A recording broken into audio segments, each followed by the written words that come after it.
જય શ્રી કૃષ્ણ મિત્રો, હું છું અસ્મિતાબેન મંગલપરા. મારા રસોડામાં તમારું સ્વાગત કરું છું. આજે આપણે બનાવશું જાંબુ શેક. તો ચાલો બનાવીએ.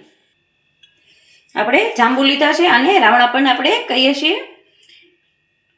ખાંડ લીધી છે, ફુદીનો, સંચળ પાવડર, ચાટ મસાલો અને આપણે બરફના ટુકડા લીધા છે. જાંબુ મેં ધોઈને સરસ સાફ કરીને જ લીધા છે. આવી રીતે આપણે કટ કરી લેશું.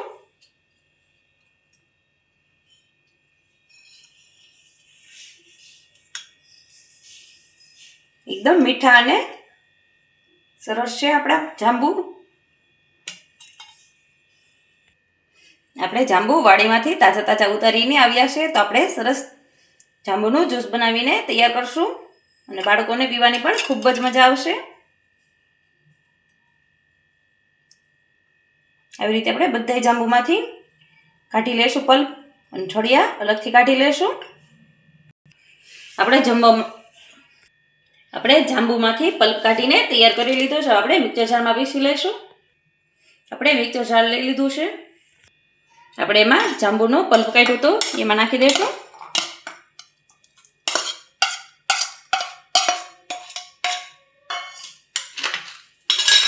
આપણે પુદીનાના પાન, ચાટ મસાલો અને સંચળ પાવડર એ બધું આપણે એમાં એડ કરી દઈશું.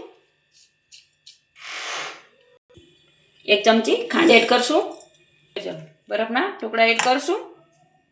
હવે આપણે પીસી લેશું.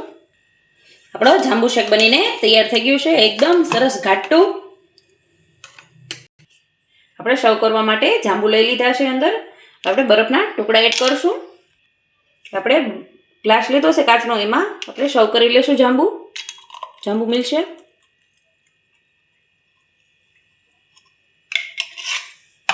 માથે આપણે પુદીનાના પાન લીધા છે સર્વ કરવા માટે.